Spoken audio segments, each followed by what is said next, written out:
Do you guys remember when keyboards were good?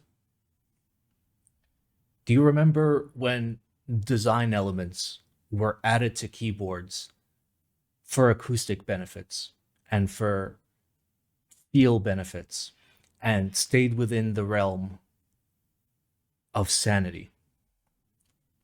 I remember. Spyder TKL remembers. This is a very classically designed keyboard by a man named Loudness. And this is inspired directly by the Matrix 2.0 and the OTD 360C, the Corsa. And it's got some automotive elements, as it's also inspired by the Porsche 718. Now, I don't know much about Porsche. I know they go vroom and they go fast. And to be fair, the weights added here do benefit the build. It is a super simple wing keyless only 8-degree typing angle TKL, which is top mount or gummy snake O-ring mount only. And the cherry on top is it's $290, priced at 50 MOQ, with a plate and a PCB and a hard case and all the things a growing boy could ever want. So let's not waste time. Let's roll the intro and get into it. Here she is. This is my Spyder. There are many like it. But this one is actually not mine. Let's go through the disclosure. Disclosure number one. I specifically requested this keyboard for review. Now, more often I will receive Discord DMs, associated messages. Hey, Simon, would you like to review said keyboard? And then I think about it. I look at the value proposition. I look at, okay, is it doing anything interesting? And I'll say yes or no. This is something so nice that when I saw the IC on GeekHack, I specifically requested a review unit, simply because the price point looked amazing. And my thoughts were, at this low of an MOQ, this low of a price, even if it's half decent, it's still a really good deal. So I am coming into this with some bias because I got this because I thought it would be good. Disclosure number two. This is a review unit. By my own rules, I don't get to keep review units unless I pay for them in full. This will be returned to the group by runner.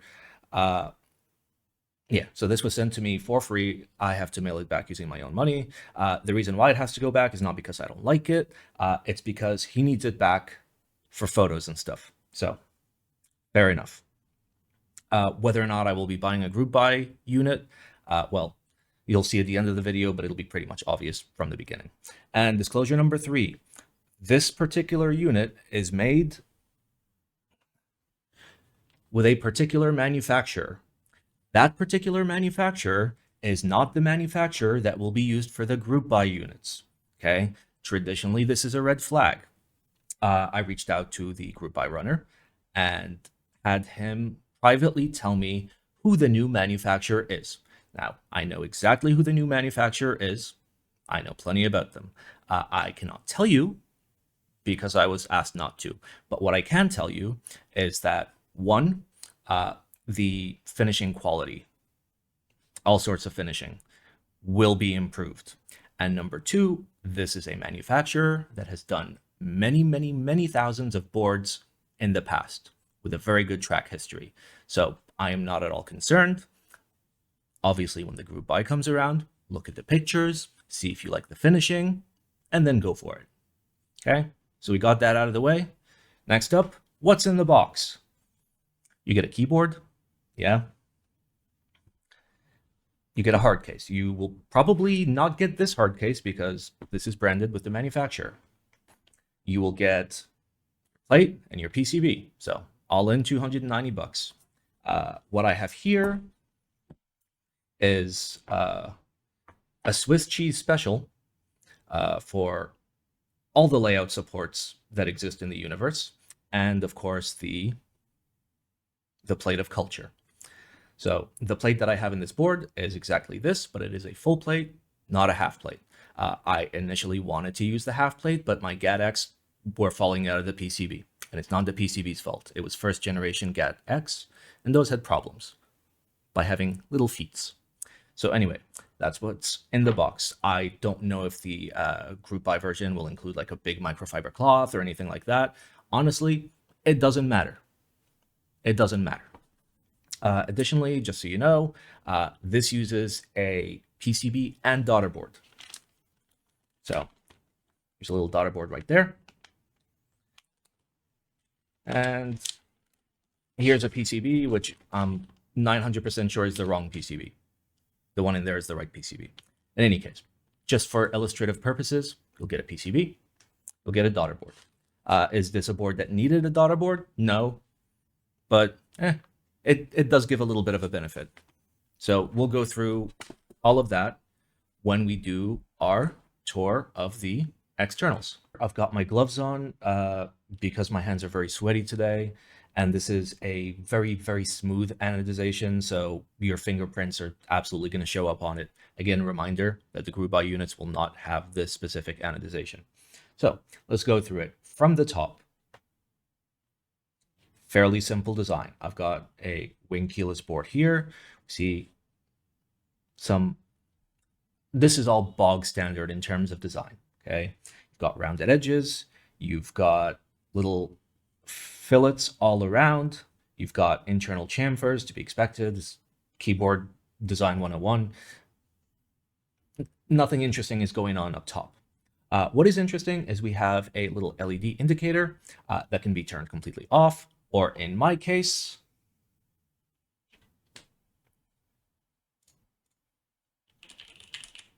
you can make it light up when you type. Alternatively, just turn the frickin' thing off. Both of them, very, very good options.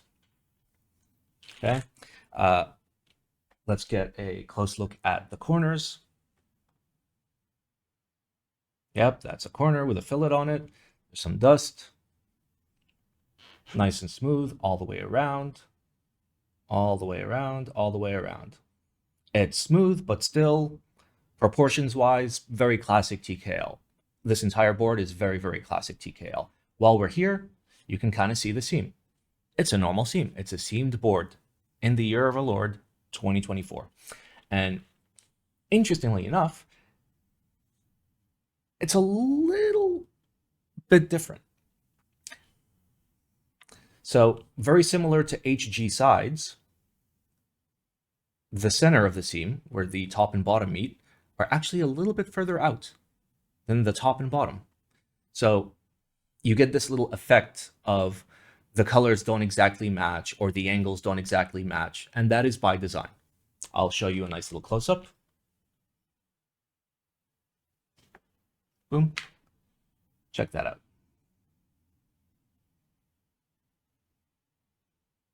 The seam is very, very clean, very nice to look at. Nothing gets stuck on it. There's the white glove test. Very clean, very tight. And then we've got our side profile design, which again, very, very classic Korean TKL. Looks like many other boards. Perfectly fine design. Front, perfectly flat, nothing going on. We got ourselves a seam. There's no HG sides on the front because HG sides go on the side. But there it is, beautiful, nice and clean. We can see here that the majority of this is the top piece and a little bit of it is the bottom piece. That's how keyboards work. On the back, it would be the opposite. Way more bottom, way less top. And here we start actually seeing the design elements. Now, this came a little bit dirty from the factory, I think, or it got dirty when I touched it probably one time. But here we can see one of the parts of the internal external weight, so through weight. So we see it here, we see it here, and we'll see it on the inside of the board as well. It's simple. Let's check it out on the macro cam. Boom. There you go. 718 engraved right there. You can see the machining marks on the brass. That is intentional. You can see that stain. That is not intentional. Looks nice and clean. And then over here, we see the USB port sits very, very low. As a matter of fact, that's pretty much as low as you can get it. And the cutout, although deep, does accommodate my benchmark, which is this boy, the thickest boy. The thickest boy do fit in there without an issue and gets to sit very low to the desk, which a lot of people prefer, including myself. The advantage is you're less likely to put weight on it and bend your USB port or slap it by accident, etc. And finally, let's have a look at the pièce de résistance. That's French for the thing on the back. It says Spyder. Car stuff. Porsche. Carrera. Is this doing anything for you guys? GT. Anyway, that's pretty much it. We can see the machining marks are intentionally grooved. And we can see that there is a machine groove all the way around the word Spyder. You can see it especially here on the S, on the edge of the S. Simple, all brass. Looks like basically no finishing on the brass. It means you will develop a patina, but this is the type of board where you kind of want to develop that patina. All right, and last but not least, the rest of the bottom. Here, you can see even with my gloves on, I am leaving some Simon marks on it.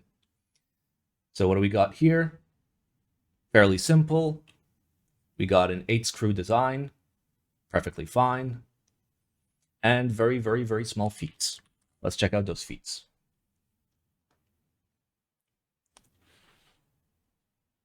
Here we have a feet. Also, we have some dirt. This looks like a standard 8mm bump on. It's the clear kind. It's perfectly fine. Again, this is if we didn't look at the back and see the daughter board placement and just looked at the entirety of this keyboard, and I told you this was from 2014, 2015, you would believe me because the design is authentic. That is why I like it. I am very indifferent to the car stuff. It's not that I don't like cars. It's I don't live and breathe Porsche. So, but this design is a simple, clean, classic design. It is true to form. As such, as are the mounts. You have top mount, and you have O-ring gummy snake mount. So similar to the OTD Mini, for example. We'll talk about it once we get into the internals. What else have we got here that we have forgotten? That's pretty much it. I'll get you a little close-up on this. So if I'm not mistaken, there are two very, very bright LEDs on the PCB and a little acrylic diffuser piece. It does get real bright. Thankfully, you can turn it down. So let's have ourselves a look. Boom. There it is. It's not massive. It doesn't really stand out when it's off. Over when it's on. It do get rather bright. We can see a little bit of leak over there. You guys see that? That's how bright it is. That's not really saying that, oh, the design is bad or the diffuser is bad. No, the LED underneath is just that bright. Without the diffuser, like the entire right side of the keyboard would light up. So if you want my advice, turn down the brightness or just turn it off entirely. So yeah, there we go. That's our externals. I will get this opened up and we'll have a look inside.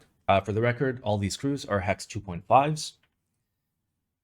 If I'm not mistaken, the screws back here are going to be considerably longer than the screws here for the reasons of physics.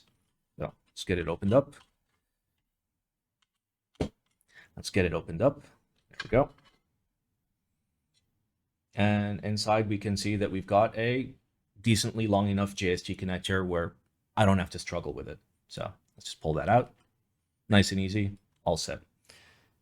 Of course, the most important part of any Simon review is, of course, the screw review. Now, I don't know if the group buy version screws are going to be identical to these screws, but these are fairly standard screws. So we've got ourselves some nice chrome finished stainless steel, no knurling on the heads, but look totally fine. Of course, we can see the longer screws are not fully threaded. They don't need to be. And we've got our shorter screws here. They all look good. No dirt, no grime. But again, your group buy units are going to come from a different manufacturer. So What I say here doesn't matter. So I give these screws a banana out of flamingo.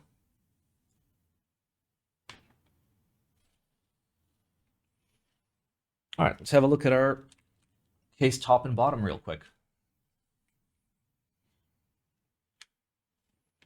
We can start with the case top. So really not much going on. Very simple. In terms of things out of the ordinary or things that are not absolute standard, we have 4 alignment pillars here, here, here, and here.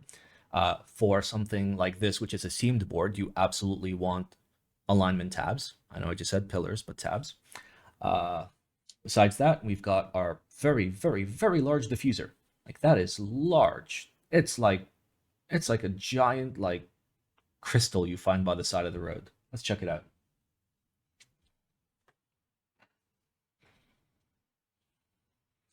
Look how thick that is. Look how thick that is. That is a big boy. You can see here that it is screwed in with 2 Phillipses. I don't see an issue with it because it comes from the factory screwed in, so it's fine. Actually, whilst we're here, let's have a look at our threads and our taps. They look clean. There's no obvious hook marks, which you love to see. That just might be dirt. Yep, all the screw tabs look just fine. Just fine. It's a little bit of dust. So top, not much going on. It's relatively hefty for a top. Like, I've felt some tops that have been really, really light. This has got a little bit of weight to it. Let's find out. Let's see what's going on. What does this weigh? Like, this is probably like a 300-gram top, which is relatively heavy. Yep, it's 289 grams. That's relatively heavy for a top. Not bad. The reason why this matters, by the way, before we get into it, is for something that's top mount, your plate is going to attach directly to the top case. And then the top case is going to transfer vibrations from typing from the plate to the top, to the bottom, and into the weight, essentially. And if your top feels or sounds too flimsy, then that raises the overall pitch of the board, which is generally something you want to avoid. All right, and we've got our bottom here. This is a nice hefty bottom, properly hefty. Let's give it the same treatment. So this feels like about 1.65 kilos. It is 1.72 kilos. Not bad. All right, let's have ourselves a look. So what do we see here? We see our 4 alignment tabs. Lovely. We see cutouts. Here, here, here, here, here, here, and here. Why are there cutouts there? Well, that is where the top mount plate mounts are. So they align perfectly with those cutouts. This allows you to have thicker screws without needing to compromise, essentially. Going thinner screws might end up in a situation where you strip them or something. Just for the sake of flexibility, doing something like this, it costs you very little in terms of machining. Adds a decent amount of value. We got our weight here. This is the internal side of the weight. Actually, did I lie to you guys? Does this actually have 2 weights? I think this actually has 2 weights. I thought it was a 1-piece weight. Clearly it is not.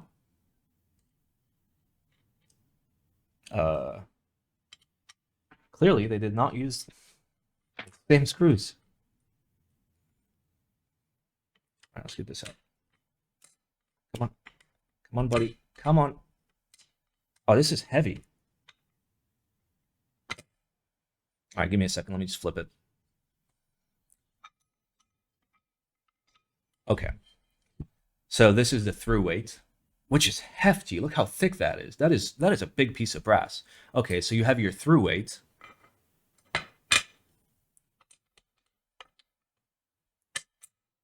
And then you've got your back weight. Okay. I thought this was all one piece. not just because of the weight, I thought this was all one piece. Like this felt decently hefty. So I presumed this went through and also went up somehow, somehow negating how physics works, but it's fine. Okay, so we got two weights. I did not expect that level of complexity from a $290 board. Wow. Okay. Uh, Not much going on here. There is a prototype indicator engraved right there. Proto 1.1. Playworks, something. And let's check out that internal brass. Okay, it's got ridges machined. Believe it or not, these do actually have an acoustic benefit. However, a weight this small, I don't know. I mean, yeah, there is an acoustic benefit on paper. Would that actually translate to something beneficial? I don't know. Generally, the idea for doing cuts or spots or drill marks in a weight is for reflective sound. So we talked about earlier, when you type on your plate, goes to the top case transfers the vibrations to the bottom case, and the weight kind of stabilizes it, right? When you type, sound will also come out the back. And when sound comes out the back, what you're trying to avoid is a pure reflection. You're trying to break up that sound a little bit, because the sound that comes out of the bottom of a PCB is a little bit higher pitched than the rest of the sound. Not always, but it can be. And in that situation, you want to kind of break up those sound waves. Is this doing that? I don't know. Does this board sound good? Yeah, this board sounds great. All right, and finally, we've got ourselves the tiny little daughter board. This looks like a unified C3. Is this a unified C3? Or is this a AI03? Unclear. It could be either. If I'm not mistaken, they have the same footprint. So JST cable is nice and long. Thank you. Okay. The worst thing is having to literally do a 3-man job to plug in a JST cable. Whereas here, not even trying. Don't have to fiddle with it. Don't have to fight with it. I mean, okay, obviously I put it the wrong side in because I am very smart. And also gloves are hard. There we go. Look how much space I have. Look. So much room for activities. Like, I don't have to like finagle anything into place. There we go. And then let's get it out. Boom, boom, done. All right. So that is the top and bottom. Let's have ourselves. Come on, alignment tabs. Thank you. Let's have ourselves a look at the plate and PCB. Now, I'm not going to take all the caps off because there's nothing really going on in the alphas area. I will show you the bottom row though, as well as like this area over here.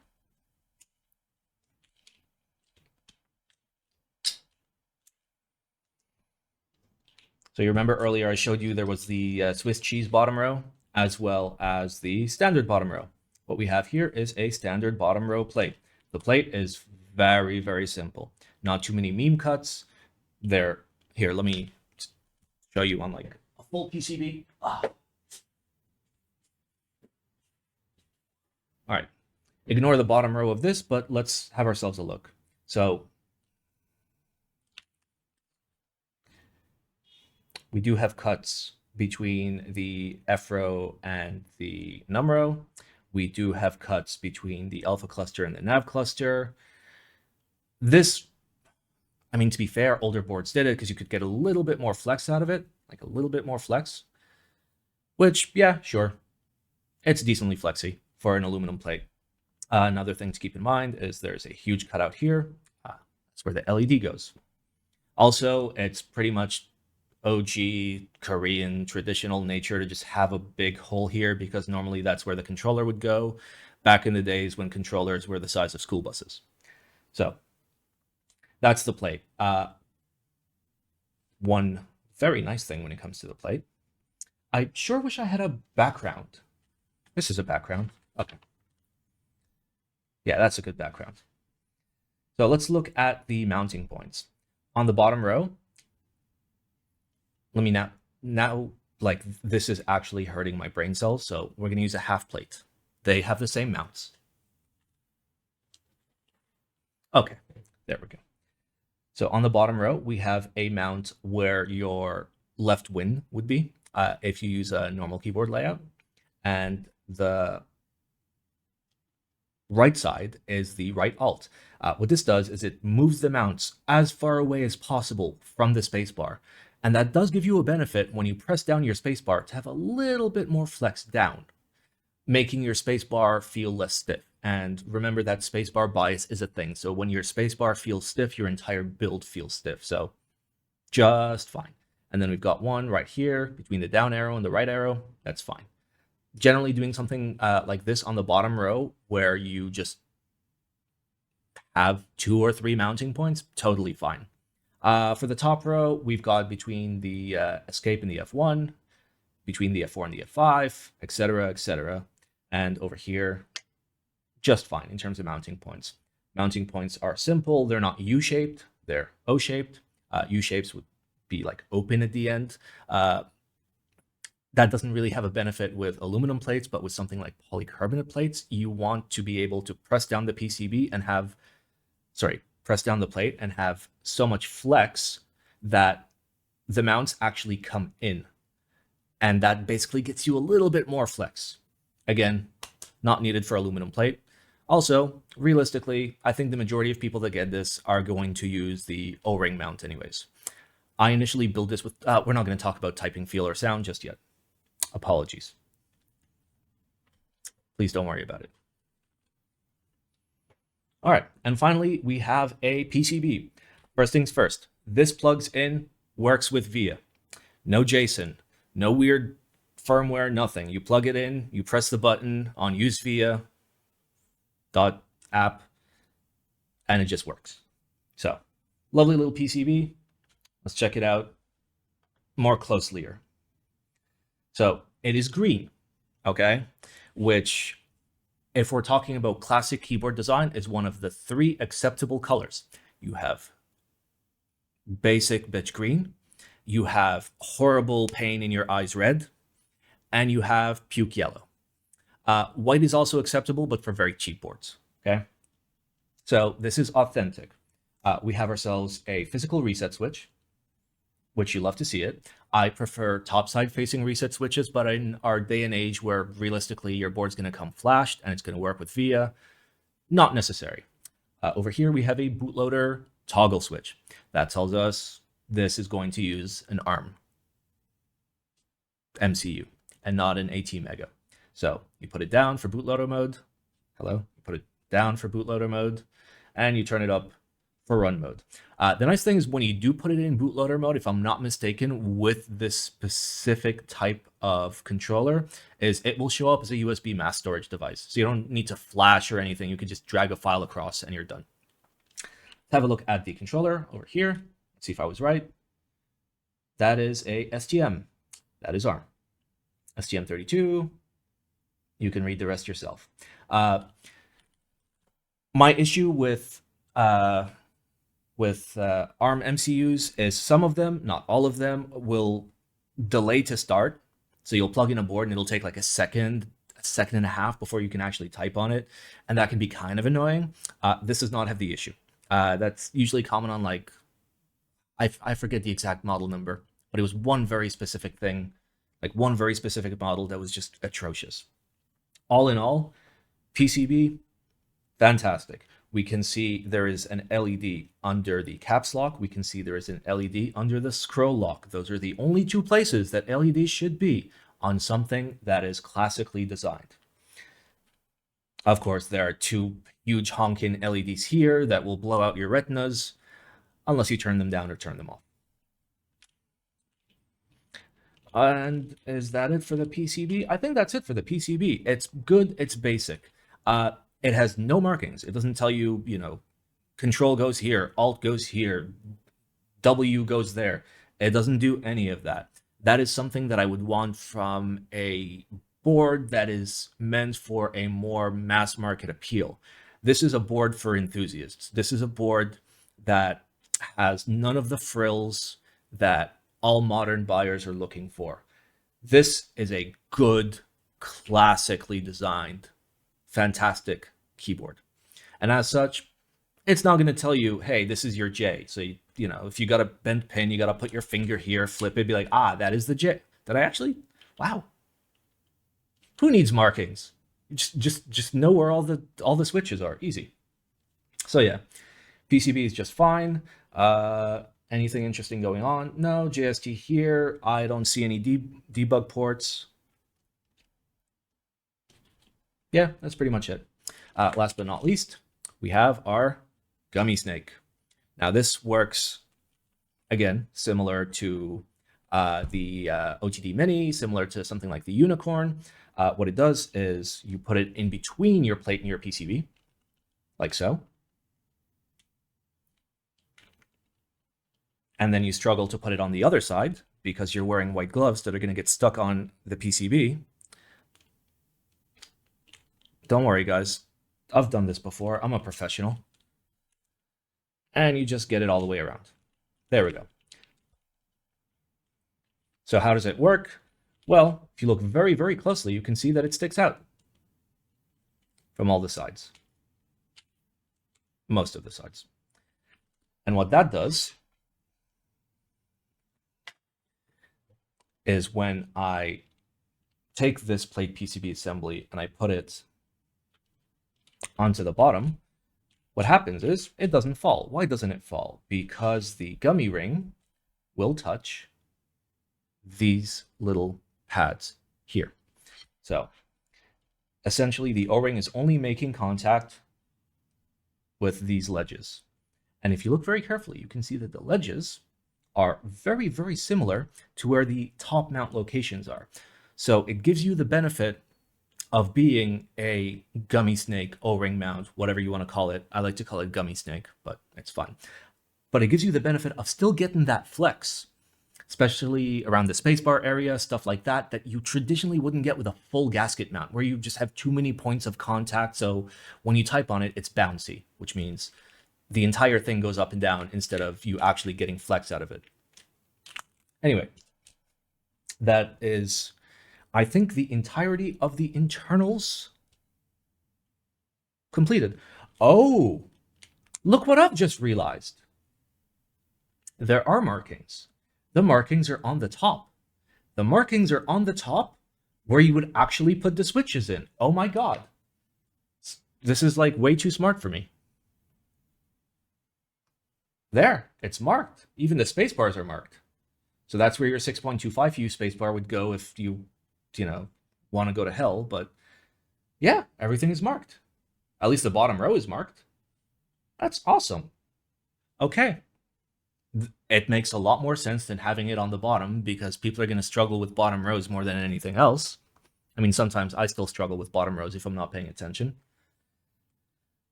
Okay. Well done. I, for one, have no more complaints. So let me seal this up and we'll talk about the typing sound. We'll talk about the feel. We'll talk about my build recommendations. And after that, we'll do a sound test. All right, I'll make this super quick in terms of sound and feel and build suggestions. First of all, the sound is surprisingly lower pitch than you would presume from a board like this. Top mount and gasket mount sound deeper than you would expect from a classic TKL. When I say classic, I'm talking like OG Korean custom, something like that. Going gasket will get you a little bit more depth, which I actually preferred. Otherwise, you can go top mount. Interestingly, there is a decent amount of flex in this board. So here's our flex view camera looking at my left control, or where caps lock would be if you don't use Unix control. This is me pressing the A. Now you do see bounce, and I know that the escape is out of focus. But what you're looking for is that things in the middle go down more than things at the top and at the bottom. So I'm going to press the F now. That's F for Frank. And at that point, you're only getting a tiny bit of bounce. Now I'm pressing the opposite side of the board. And I'm pretty sure that's just my desk mat going up and down at this point.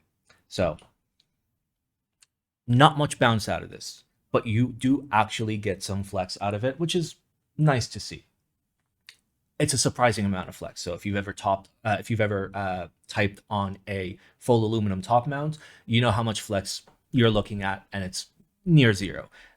You'll actually get some comfy flex out of this, and that is very much enjoyable. The recommendations, at least for me, I initially tried to build this with a half plate to try and actually squeeze more flex out of it. Now with a half plate, you're usually sacrificing a higher pitch for a little bit more flex.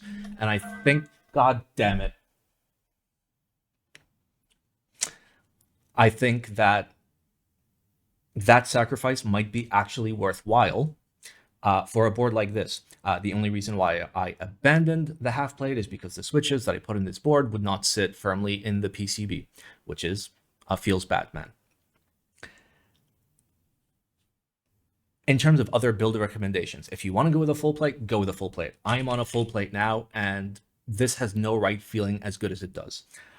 I made a comparison on stream when I initially built this, and I said that this feels most like a TGR Jane V2 in terms of style, in terms of vibe. Obviously, my V2 was built with a polycarbonate half plate and was a flex monster, but the general vibe of it is very similar. Keep in mind that the Jane V2 top mount was inspired itself by OG Korean customs. So I'm not saying, oh, this is as good as a board that used to cost $35 billion trillion, or however much Jane's cost. I'm just saying that this is true to its origins in a very, very pleasant way. For other plate materials, go wild if you want to, but remember, this is a classically designed board. I would recommend sticking to the classics.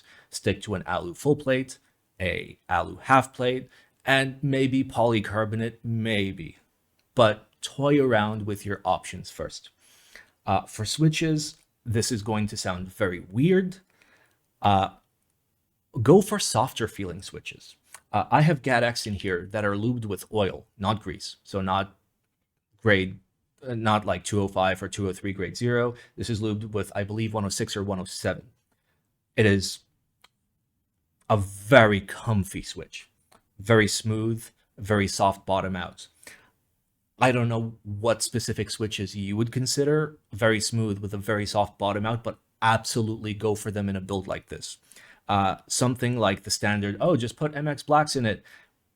Sure, MX Blacks will be totally fine in this and would have it closer to its true classic form. But remember that the sound that you get out of this is going to be a little bit deeper than you would expect. And if that's what you're looking for with Cherry MX Black, go for it. But I wouldn't necessarily recommend it. I'd try and build something around a very comfortable typing feel. The sound will sort itself out with a board like this. I am pretty sure you could put in not terrible, but mediocre to good switches in this, and the board would still shine as a whole cohesive build. I went with PBT because I have boxes and boxes and boxes of CRP because I have a problem. If you want to put ABS on this, I think that would be great. When we do a sound test, you'll hear that it sounds like a keyboard. It sounds like a modernized Korean custom with a little bit of depth to it. And if you don't like that, you want to raise that pitch a little bit, get more clack out of it, get a little bit more oomph, a little bit more projection, absolutely go with ABS. Maybe put some DCS on it, but I wouldn't recommend that unless you were going to go maybe with the polycarbonate plate, maybe some tactile switches, something like that. Clickies, I would avoid for something like this. With clickies, I personally would prefer a firmer typing experience. You want to hear the click and you want to slap that bottom out. You want it to feel raw, and you'd want a board that is more refined for something like that. This is a board that is very refined for very nicely lubed, very smooth, soft bottoming out linears or similar tactiles. That is my personal recommendation. And if you are interested in this board, which you absolutely should be if you care about the heritage of this entire hobby and community,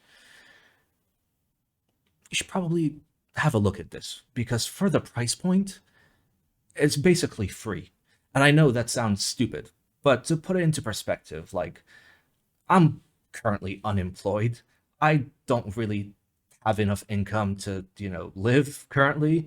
And there is a very, very high probability I'm going to find a way to make $290 so I can buy one of these, because it's just too good to pass up. Anyway, we'll do a typing test. As always, for typing test, get your headphones on, read the doodly-doo on the screen and the doodly-doo in the description. And if you don't like how I do my sound test, too bad.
Spooder.